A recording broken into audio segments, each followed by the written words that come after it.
ஹர ஹர சங்கர ஜய ஜய சங்கர ஹர ஹர சங்கர ஜய ஜய சங்கர. காக்கும் கடவுளான பெருமாளை நினைத்தவுடன் நம் மனக்கண்ணில் தோன்றுவது கைகளில் சங்கு சக்கரம் எந்திர திரு உருவம்தான். பெருமாளின் வலது கையில் சுதர்சன சக்கரம் மற்றும் இடது கையில் சங்கு இருக்கும். மற்ற தெய்வங்களைப் போல் அபய முத்திரை மட்டும் காட்டாமல் கையில் சங்கையும் சக்கரத்தையும் ஏந்தி நிற்கின்றார் என என்றாவது நீங்கள் யோசித்து பார்த்ததுண்டா? அதற்கு ஆன்மீக ரீதியாக மிக ஆழ்ந்த காரணங்கள் இருப்பதாக சொல்லப்படுகிறது. இந்த இரு திவ்யாயுதங்களும் வெறும் போர்க்கருவிகள் அல்ல, அவை பிரபஞ்ச தத்துவங்களை உட்பொருளாக கொண்ட ஆன்மீக சின்னங்கள். ஸ்ரீமன் நாராயணனின் திருக்கையில் இருக்கும் சங்கின் பெயர் பாஞ்சசஜன்யம். புராண கதைகளின்படி பஞ்சசஜனன் என்ற தைத்தியன் சங்கு வடிவில் இருப்பதாக கூறப்படுகிறது. ஸ்ரீகிருஷ்ணர் அவனை வதம் செய்த பின் அவனது சங்கு வடிவத்தையே தம் கரத்தில் ஏந்தி கொண்டார். அதன் பின் அந்த திரு சங்கு பஞ்சசன்யம் என்று பெயர் பெற்றது. பஞ்சச சன்னியத்தின் ஒலி சாதாரண ஒலி அல்ல, அது தர்மத்தின் அழைப்பு. போர்க்களத்தில் முழங்கும் போது அதர்மம் நடுங்கும். ஆலய நித்திய பூஜையில் முழங்கும் போது மனக்குழப்பம் விலகும். பெருமாள் தனது இடது கரத்தில் ஏந்தி இருக்கும் சங்கு பக்தனின் உள்ளத்தை தூய்மைப்படுத்தும் சங்கு எனப்படும். வைணவ சம்பிரதாயத்தில் சங்கு சக்கர லட்சணையை உடலில் தரித்தல் ஒரு முக்கிய அங்கம்.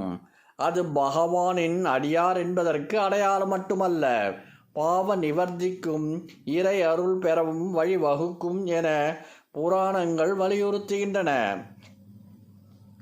சுதர்சன சக்கரம். சக்கரம் என்பது வட்ட வடிவிலானது, அதாவது தொடக்கம் இல்லை முடிவும் இல்லை. அது காலத்தின் சுழற்சியை குறிக்கின்றது. அதர்ம தலை தூக்கும் போது தர்மத்தின் நிலை நிறுத்தும் பரமசக்தியாக வெளிப்படுத்துவது ஸ்ரீ சுதர்சன சக்கரம். நல்ல தர்சனம், தரிசனம் அல்லது பார்வை. சுதர்சனம் என்றால் நல்வழி காட்டுபவன். சில்ப ரத்தினம் போன்ற ஆகம நூல்கள் சுதர்சனரை விஷ்ணுவின் மகா அம்சமாக விளக்குகின்றன. ஸ்ரீ சுதர்சனர் 16 கரங்களுடன் சித்தரிக்கப்படுகின்றார். அவை 16 கலைகள் குறிப்பிடுகின்றன என்று புராணங்கள் கூறுகின்றன. வைணவ மரபில் சுதர்சனரை தனிப்பெருமாளாகவும் ஆழ்வார்களில் ஒருவராகவும் கருதி வழிபடுவது வழக்கம்.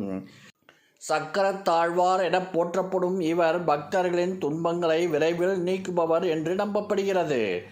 சுதர்சன அவதார ரகசியம்.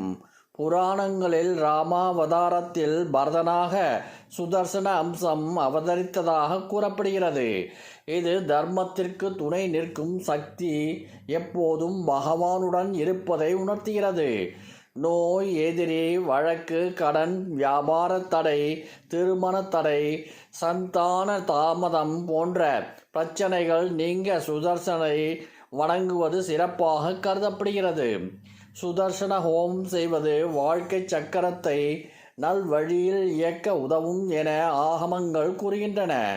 தீய சக்திகளை அகற்றி நல்வழி தரும் அருள் ஆவார் இவர்.